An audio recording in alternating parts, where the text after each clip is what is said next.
Ora bem, última aula, ficámos por aqui, andámos aqui a ver isto, sobre sobrecarga de construtores.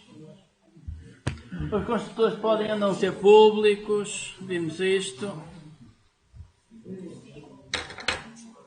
Agora, o que é que acontece se uma classe não tiver um construtor público? Se todos os construtores forem privados, será que a classe é útil? Não conseguimos chamar a classe de outra classe.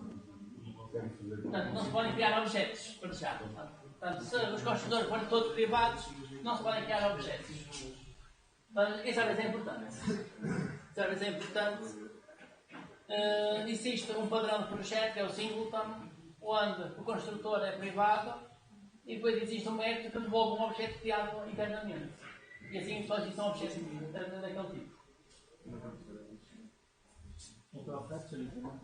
Sim, o Factory, há vários ali, de criação de objetos que têm os construtores privados.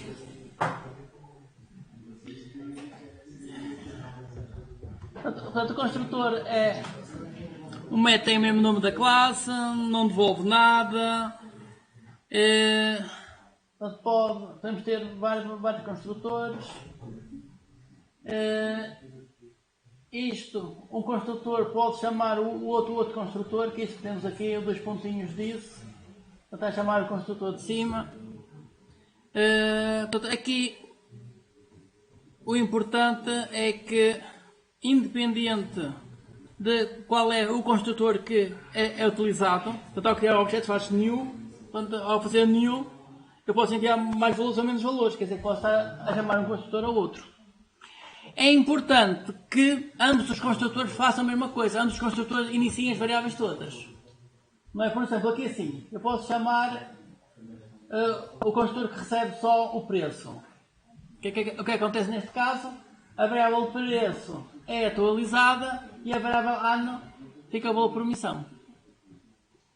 Certo? Se eu criar um objeto com o construtor que recebe o preço e o ano, o preço é enviado para o de cima, portanto a variável preço é atualizada, o ano é atualizado aqui. Mas é assim, isto acaba por ter um comportamento estranho, porque um construtor inicia só uma variável, deixa a outra por omissão, e essa inicia as duas variáveis. É assim, o que acontece é que, como linguagens tipo Java e C# iniciam por omissão as variáveis todas, portanto isto acaba por ter um valor por omissão que será zero. O problema de fazer isto é que depois há linguagens que não iniciam nada. Portanto, se a pessoa for programar em C ou C++, essas linguagens não fazem nada. Portanto, para ser eficiente não se faz nada. Então o programador tem que fazer tudo. Porque o programador tem que iniciar as variáveis todas. Se tem que iniciar as variáveis todas, é bom que os construtores sejam coerentes um com o outro e que iniciem as variáveis todas. Não é um inicia uma e o outro só inicia outras, por aí em diante. Portanto, isso fica uma coisa estranha. Depois é assim, quando a pessoa está a programar, a pessoa deve ter um conjunto de regras e deve utilizar depois essas regras para as linguagens todas. Portanto, eu tenho por regra que eu inicio as variáveis todas, independente de qual é a linguagem. Portanto, isso quer dizer que em Java geralmente nunca é necessário iniciar as variáveis a zero, mas chamamos de inicio porque se for programar em C ou C++ para outra linguagem, daí é necessário iniciar as variáveis.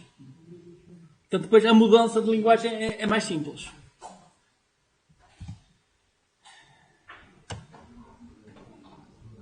Portanto, podemos ter os construtores por omissão, construtores que recebem mais ou menos valores. Portanto, ele nunca...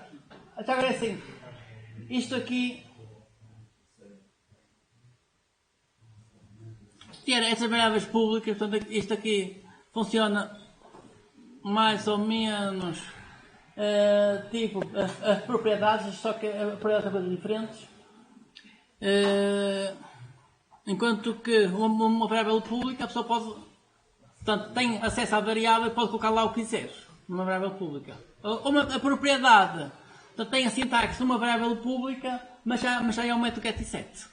Como é um método getSet, então pode ser controlado.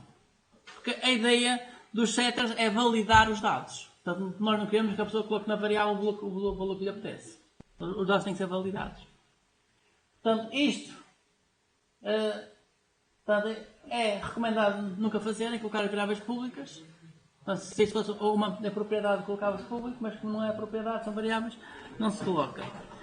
Portanto, e mais uma vez, portanto, o facto de um construtor não iniciar nada, o outro inicia, portanto, quer dizer que isto vai ficar tudo, as strings vai ficar a nulo neste primeiro caso, portanto, o compilador vai colocar isso, e este outro vai ficar a, não sei se é verdadeiro ou se é falso.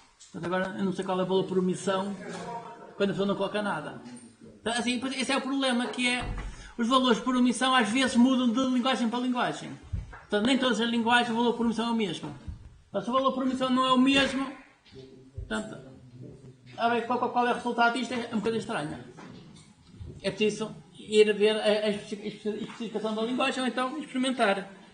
Antes de experimentar, eu vou criar a classe gata e ver o que é que acontece se aquele é um valor verdadeiro ou falso. Aí eu vou utilizar um projeto já existente, não vou.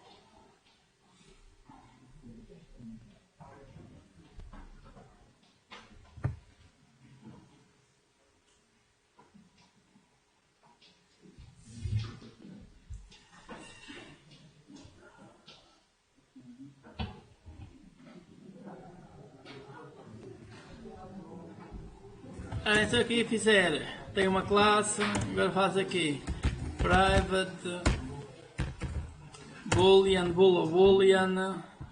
flag, ponto e vírgula. Bem, o que é que será a flag? A pessoa coloca aqui um ponto de paragem, executa até ao ponto de paragem.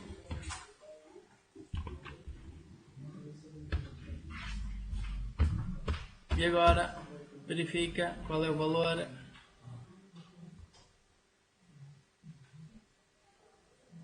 Quando ele parar, ele mostrou um aviso e agora não quer mostrar qual é o valor da flag. Console.write flag. Flag que não flag. Porquê é que a brava flag não aparece aqui?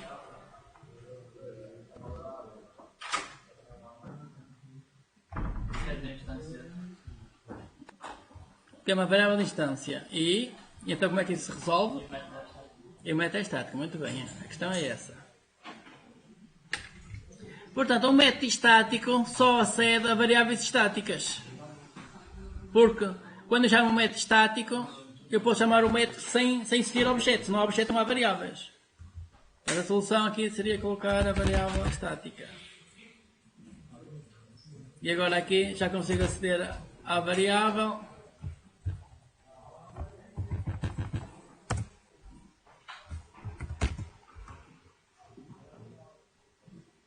Ele agora aqui deve dar um erro a dizer que isto nunca foi iniciado. Agora é o problema do compilador. Isto está a ser executado, como está a ser executado. Bem, por omissão é falso. Portanto, se a pessoa tiver uma flag, se não iniciar a flag, o valor é falso. Ok, mas não é simpático deixar as coisas assim por omissão e não iniciar. Portanto, isto depois depende do que é o default em cada linguagem, o que é o por omissão em cada linguagem de programação. Ora bem, ter aqui as variáveis públicas, isto permite fazer outra coisa, que é o que temos aqui. Criar objetos e iniciar os objetos com esta sintaxe, com a sintaxe de propriedade. Portanto, cria-se um objeto do tipo gato, abre chaveta, e agora vamos dizer que o nome é preto, gosta pássaros é true e o outro é true. É assim, vamos ver que isto é interessante quando falarmos de classes anónimas. Quando falarmos de classes anónimas isto é interessante. Aqui, menos. Aqui eu prefiro talvez a sintaxe, esta sintaxe, de enviar tudo para o construtor e não fazer, por exemplo, isto que está aqui, que é o misto entre ambas as coisas. Por exemplo, aqui assim, envia-se os dados para o construtor e depois altera-se o resto como sendo propriedades. Portanto, aqui é um pouco para mostrar que isto é possível, mas a programação em si, portanto, não é simpática.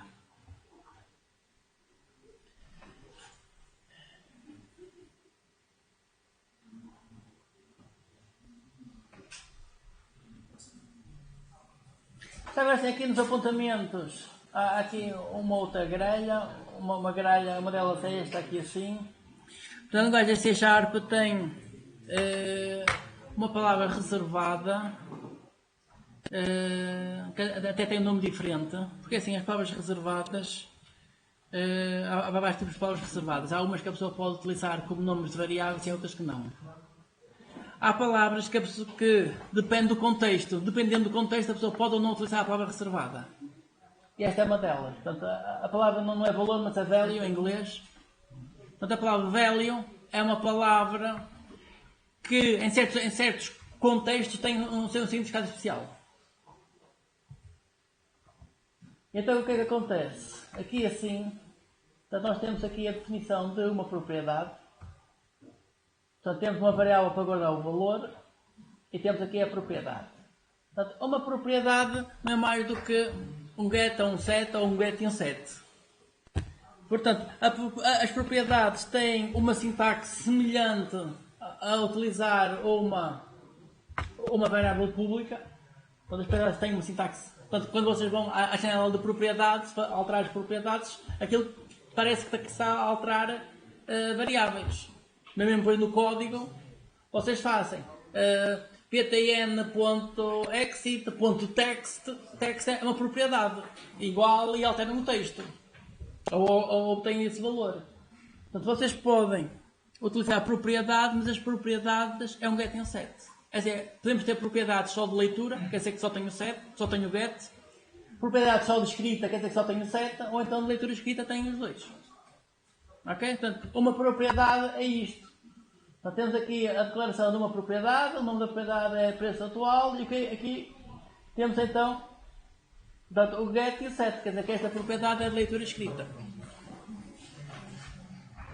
Ora bem, em relação ao get, portanto aqui é só fazer ali o return da variável. Em relação ao set, é necessário aqui uma palavra especial que é esta palavra value. Porquê que é necessário esta palavra value?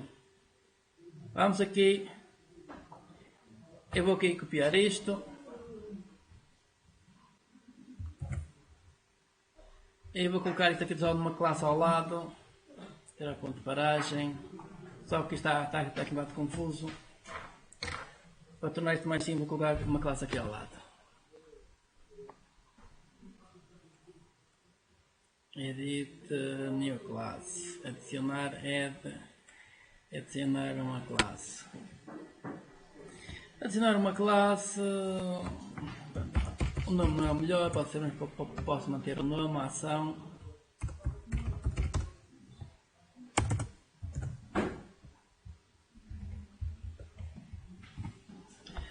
Ora bem, private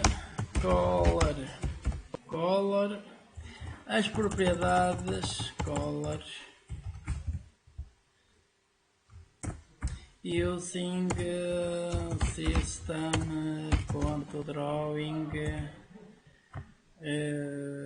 para termos aqui as cores. Só que isto, como é uma consola, não tem parte gráfica, então por omissão não colocar aqui as cores. Se não colocar as cores, quer dizer que precisamos aqui de novas referências. Adicionar referência, assembly, e agora precisamos de system drawing. Adicionar, ok. System drawing. Portanto, como isto é uma consola, então ele coloca aqui o mínimo de referências que são necessárias.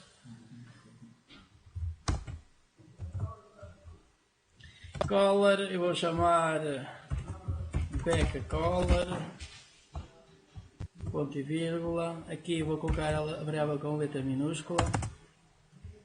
E agora vou então criar public, criar uma propriedade public. O resultado é uma cor, no get. propriedade vai chamar-se BackColor.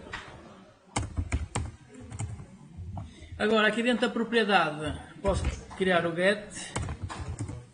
O get fica turn this.backColor e posso criar o set. E o set será this.backColor, toma o valor do value. Ok.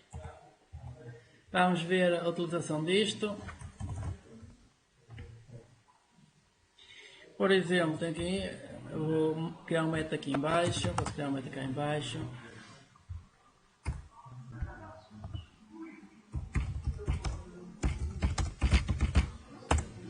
Test BackColor, parênteses, fecha parênteses. E agora eu vou alterar, então vou fazer this ponto, é o próprio objeto. This.backColor, portanto vou alterar a propriedade e não a variável. A propriedade é isto. Alterar a propriedade, toma o valor de color.red, por exemplo. Color.red. Portanto, eu neste método estou a chamar esta propriedade. E estou a chamar o getter ou o setter. Com o qual estou a chamar aqui o setter. Portanto, estou a chamar isto aqui. Então acontece que o que faço o set? O set vai receber este valor nesta variável value. Estão a ver? Portanto, é necessário. Portanto, o setter precisa receber valores. Portanto, e o setter vai receber valores nesta variável especial. Value. Portanto, aqui a cor que eu vou enviar aqui vai passar para aqui, então isto depois vai ser guardado. Vai ser guardado na variável de instância. Portanto, as propriedades podem ter gets e setters.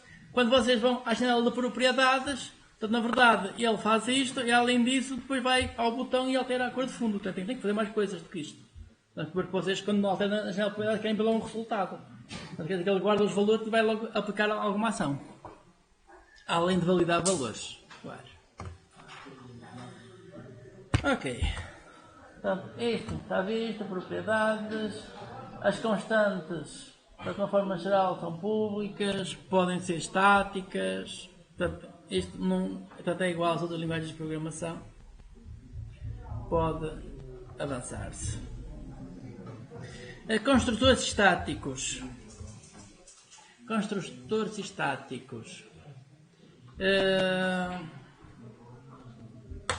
Isto às vezes nós já utilizamos às vezes em Java. Portanto, isto em Java está também igual, então também existe em Java isto. Não é uma coisa que se veja assim muitas vezes, mas aparece. Portanto, os construtores estáticos são executados uma única vez por cada tipo. Portanto, isso quer dizer que um construtor estático é executado mesmo sem existir objetos. Ora bem, isso porquê? Os construtores normais, um construtor normal é executado quando? Quando se cria um objeto. Certo? Mas se um objeto tiver variáveis estáticas, eu posso querer iniciar essas variáveis estáticas antes de se criar objetos. E então, isso é feito com um construtor estático.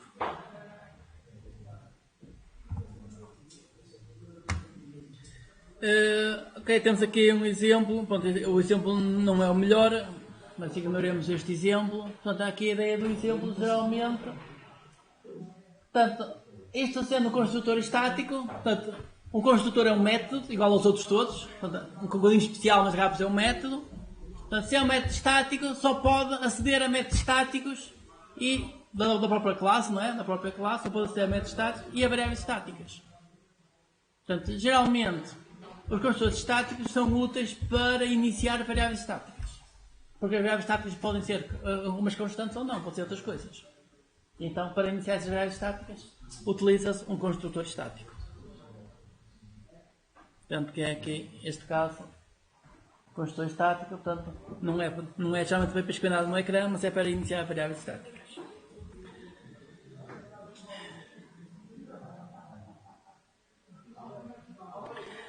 Ora bem, finalizadores. Portanto, os finalizadores servem para libertar a memória, mas vocês estão habituados a programar em Java e sabem que existe a recolha do lixo, há ali um processo que está a libertar a memória. Portanto, não é necessário estar a fazer essas operações. Em C# é igual, em C# também temos essa recolha do lixo que está a libertar a memória que não é necessário. Então isto afinal serve para quê?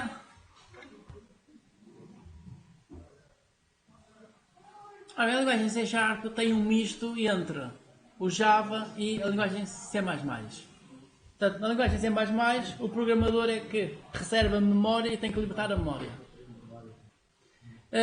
Na linguagem Java, o programador reserva a memória, mas depois o sistema é que liberta a memória. A linguagem C++ tem as duas coisas, que é o programador reserva a memória e pode deixar que o sistema liberte a memória quando for necessário, ou então o programador pode achar que aquela memória é útil libertar e liberta. Quando é que o programador acha que é útil libertar a memória? Quando é blocos de memória muito grandes. Certo? Portanto, se eu estou a trabalhar com blocos de memória muito grandes, então mal deixa de ser necessário utilizar aquilo que liberta a memória. Portanto, não é necessário depois estar ali a recolher do lixo alguro a trabalhar. E a pessoa pode ir libertar logo isso. Ok, e este está visto. Vamos passar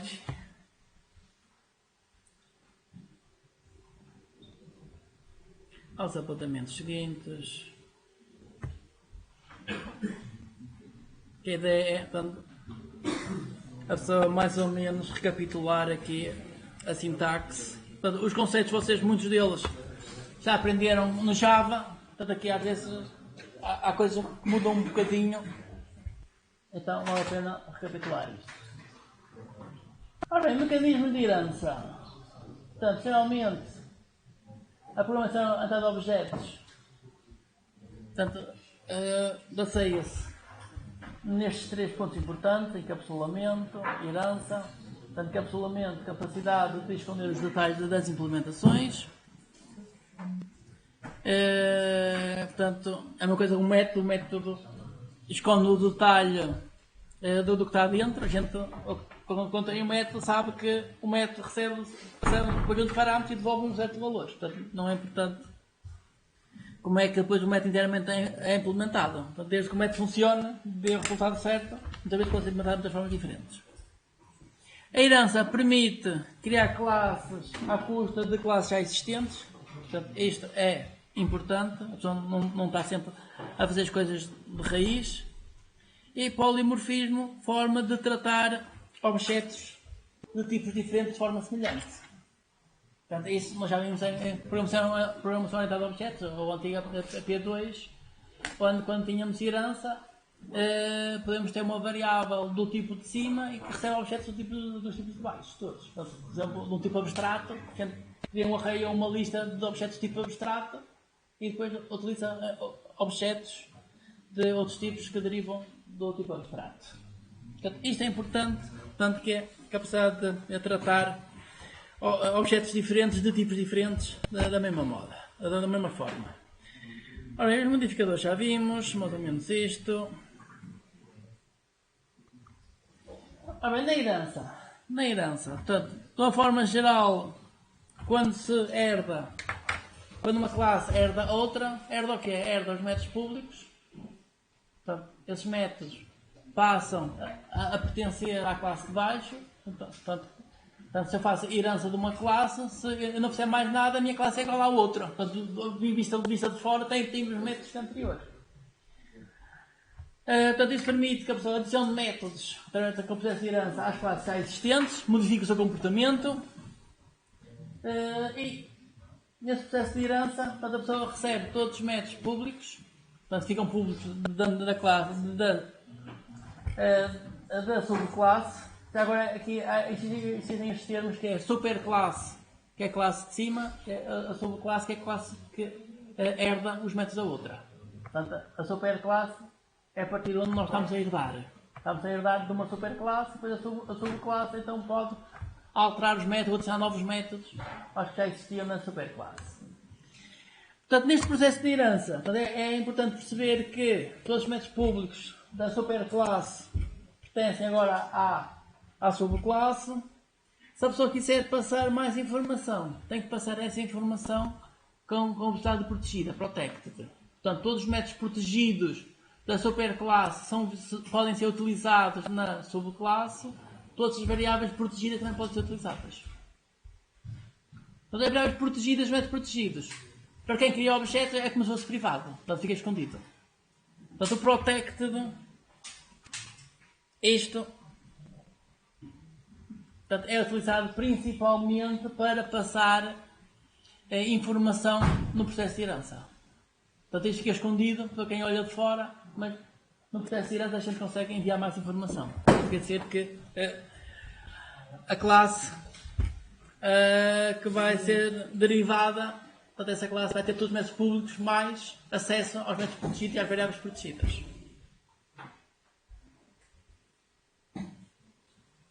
Portanto, isto é igual em Java, aqui é a mesma coisa. Além disso, portanto, é importante também terem noção de que,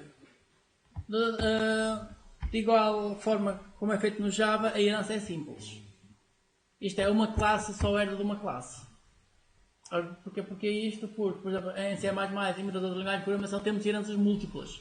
Que é, eu posso pegar numa classe e dizer esta classe herda desta, desta, desta e desta. Portanto, cria uma classe logo à custa de muitas outras classes.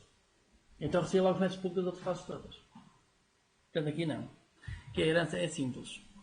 Mas depois tem a implementação, que uma classe pode implementar múltiplas interfaces.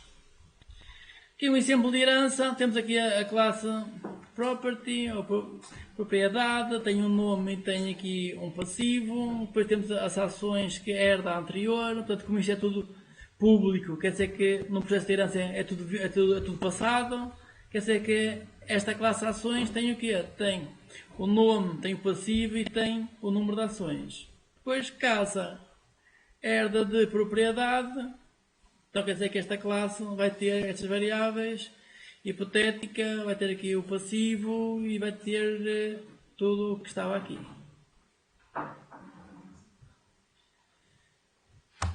Já agora é importante ver isto, que aparece aqui na classe base, o virtual, que é para este método poder ser redefinido numa subclasse. Aqui então temos a redefinição do método na subclasse. Portanto, todos os métodos virtuais são para ser depois redefinidos. Assim, podem ser redefinidos. Se não forem redefinidos, então é chamado o da classe base.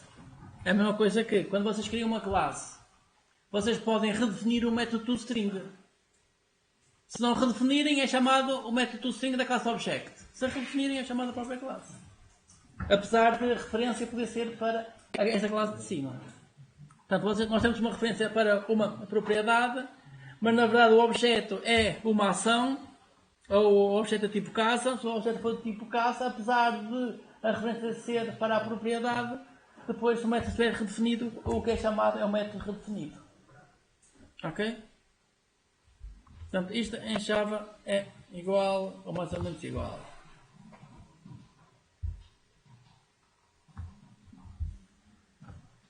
Exemplo, assim, aqui este exemplo, portanto, aqui o exemplo era para as ações.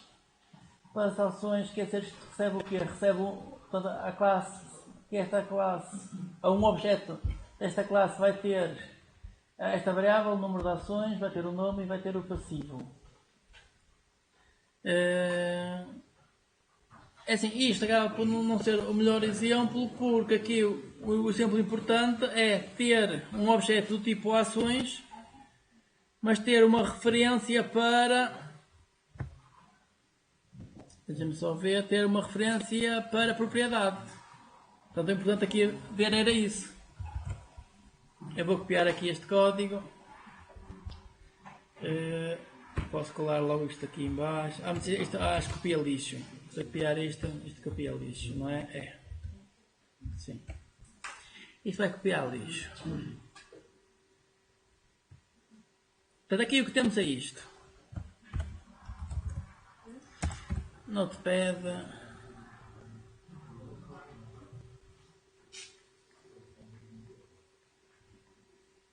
Aqui o importante era, mais do que isto, era ter isto.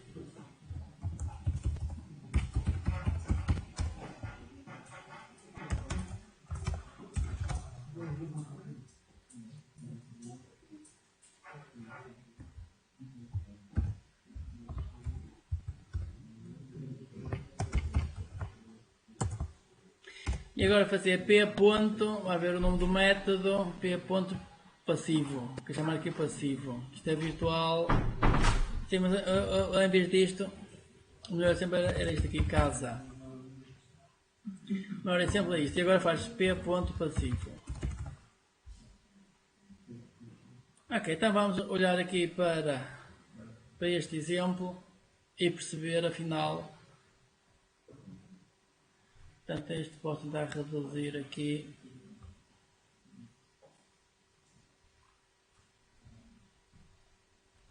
Ok, tenho aqui este método. Posso colocar isto cá em cima. Eu queria colocar isto aqui tudo e está difícil assim. Ok. Ora bem, então eu tenho um objeto tipo casa, cá em baixo, esta classe. E tenho que o P é uma referência para uma propriedade. E agora eu vou fazer P ponto nome. P ponto nome igual a uma coisa qualquer, não é importante. E depois P ponto passivo. Portanto, quando eu faço P ponto nome, eu estou a chamar o quê? Estou a chamar que é esta variável aqui, string, certo? E agora quando faço P ponto passivo, estou a chamar o quê?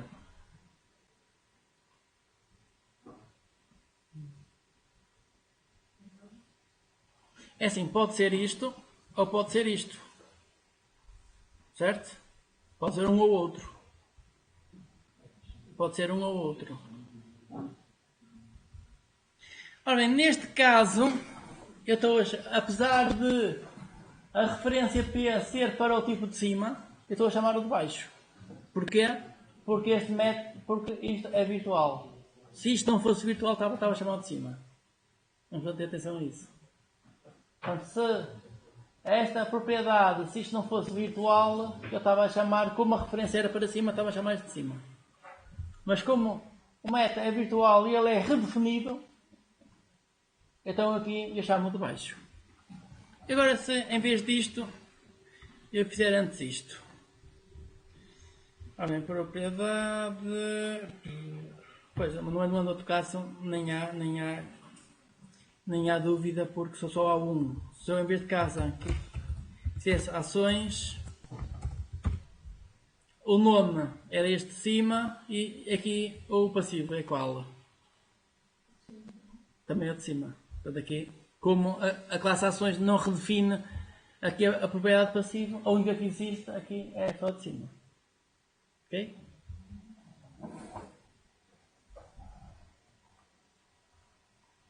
Portanto, isto é importante perceber isto na herança, que às vezes isto não fica bem percebido. Portanto, as referências são polimórficas, portanto isso quer dizer que, por exemplo, aqui o P tanto pode apontar como para uma ação, como para uma casa, qualquer objeto que derive de propriedade.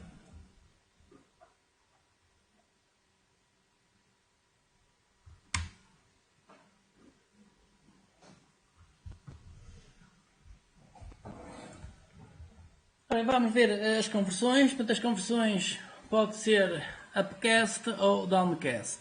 Portanto, podemos ter dois tipos de conversões. Portanto, upcast é implicitamente para cima, para uma classe de referência de base. Portanto, temos uma árvore de herança. Portanto, upcast é converter, portanto, aqui assim, vamos aqui ver uma conversão. Upcast era chegar aqui e fazer isto. Fazer a conversão para ou uma propriedade.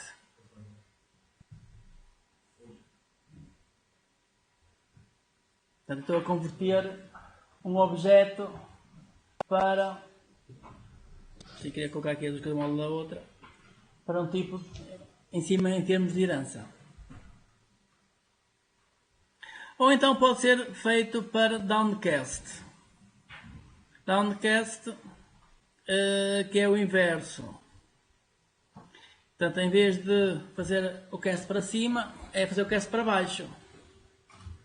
Como é que eu consigo fazer o cast para baixo? É chegar aqui e dizer ações A toma o valor de... Portanto, faz a conversão para uma ação do P. Ok? Portanto, eu tenho o P que é um tipo lá de cima e estou a converter para baixo, para um dos subtipos. Portanto, porque isto geralmente em termos de herança, paint. Portanto, quando temos herança, tanto isto representa-se uma classe, depois aqui há de ter aqui uma setinha a dizer que esta classe vai ser depois estendida por outra, e vou ter aqui outras setinhas por outras classes. Portanto, eu posso fazer a conversão assim, ou posso fazer a conversão para baixo, para cima ou para baixo. Que é isto que temos aqui. Portanto, ou para cima, ou depois para baixo. Ora bem, aqui temos dois operadores, nós já vimos isto aqui. Portanto, o as é utilizado para downcast. Portanto, se isto falhar, devolve nulo. O is testa se a conversão é válida ou não. É assim, eu utilizo sempre o as e se for nulo, se for diferente de nulo, quer dizer que funcionou. Eu geralmente não utilizo muito o operador isso. Mas é bom saberem que ele existe, que depois aparece às vezes nos exemplos. Um exemplo, ok, estamos aqui a fazer uma conversão, downcast. Portanto, o P era uma propriedade, estamos a converter então para uma classe de baixo. E depois estamos aqui a verificar se o P é deste tipo, então faz aqui a conversão. A vantagem de utilizar o ISO é que a pessoa verifica se a conversão é possível, se for possível pode logo chamar métodos. Faz a conversão e chama logo métodos. Enquanto que utilizar o operador as, então assim tem que fazer o teste do nulo, ver se foi nulo ou não, se falhou ou não.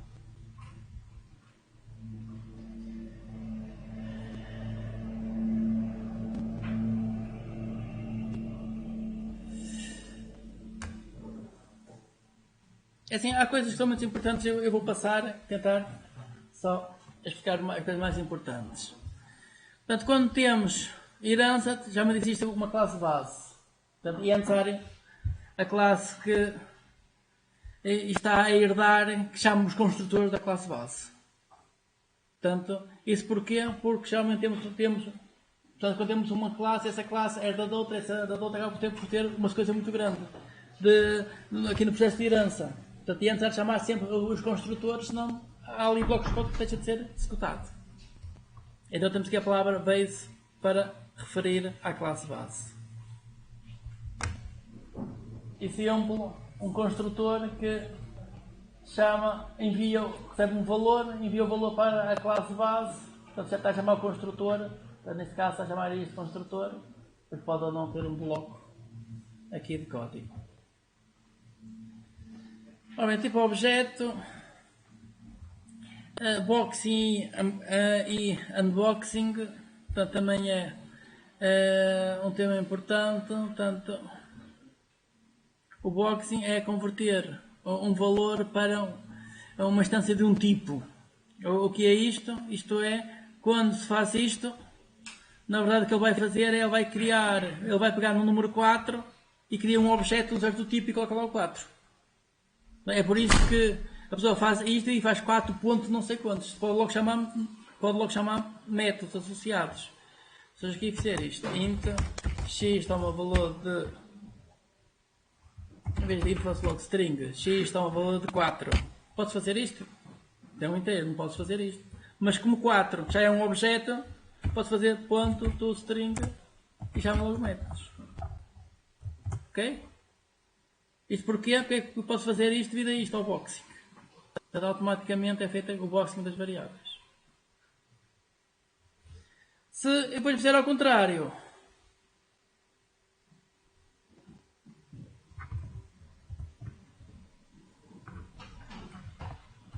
portanto, int x y dá um valor de 20. Portanto, aqui há o boxing automático. Portanto, na verdade, este 20 vai para um objeto. Se eu a seguir fizer y dá um valor de y mais 1. Portanto, em princípio, aqui pode existir aqui o unboxing. Retira-se o valor do objeto, colocas aqui o 20, faz o cálculo. Portanto, isso é que é o boxing e o unboxing. O unboxing geralmente exige conversão explícita. A pessoa tem que dizer, ok, eu quero converter aquilo para um certo tipo. Portanto, aqui. Mas enquanto até que o boxing é automático aqui, é por isso que a pessoa pode chegar aqui e chamar métodos logo associados a isto. 20.5.toString.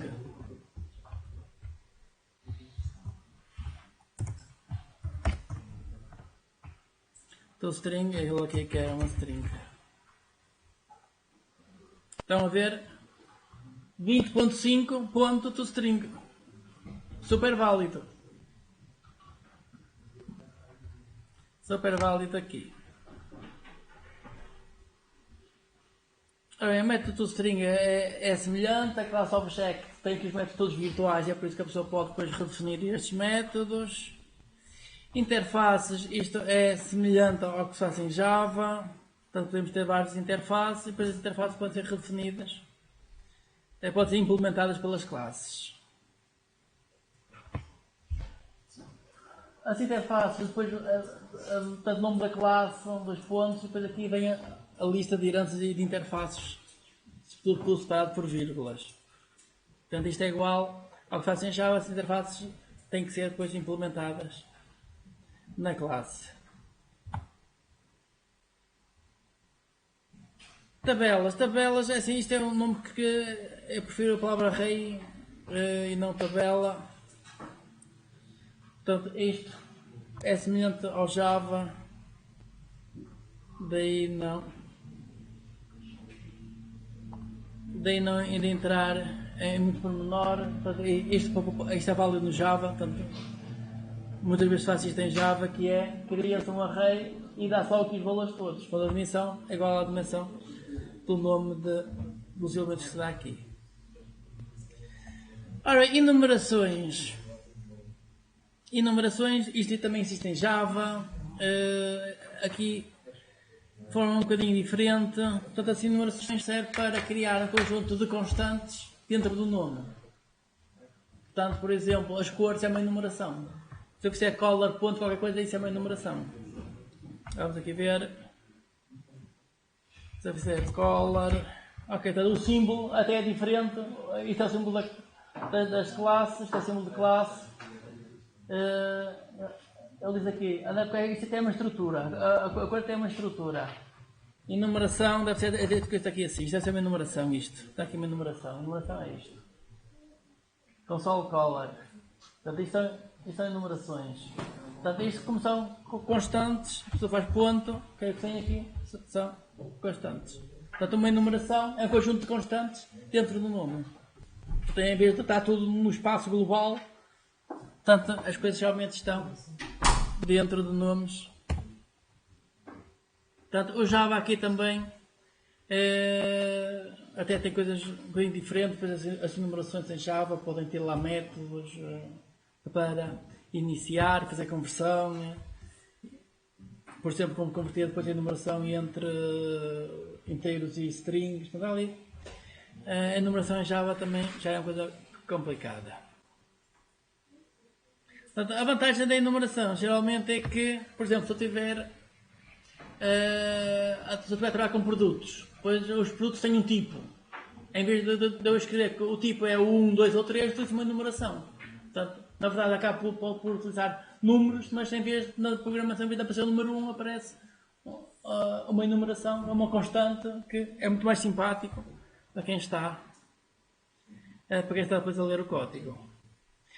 Ora bem, estruturas. Portanto, isto, apesar de existir, a principal diferença de uma estrutura para uma classe é que não tem a parte da herança.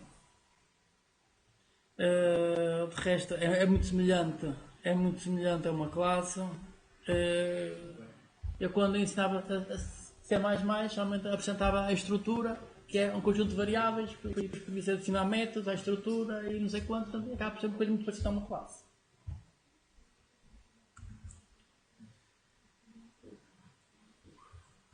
Bem, isto está visto.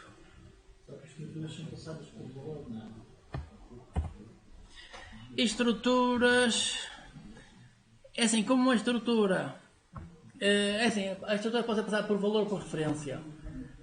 Uma estrutura é como um objeto, portanto, tem lá muita informação de forma geral, portanto, o ideal é passar sempre por referência.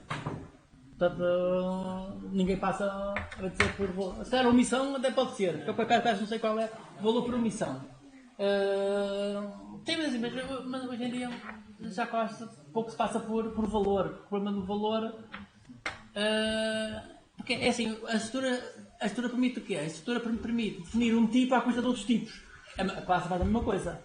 A classe, porque a estrutura tem um tipo de básicos, tem os inteiros e as strings, depois booleanos e pouco mais. Depois quer, à custa desses tipos, quer novos tipos de dados. Portanto, a ideia da estrutura era isso. Mas a classe tem isso tudo, mais herança, mais coisas. Por acaso, assim, eu não sei aqui se em C# o default é passar C# struct via value or reference. Faz parte dos.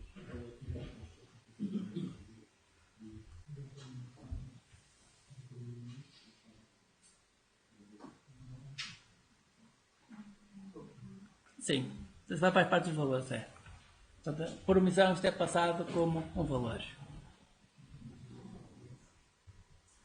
Enquanto que a classe é referência, que é o endereço. Já agora, o que é que significa uma variável ser passada por valor? Porque, o que é que isso significa, em termos práticos, depois?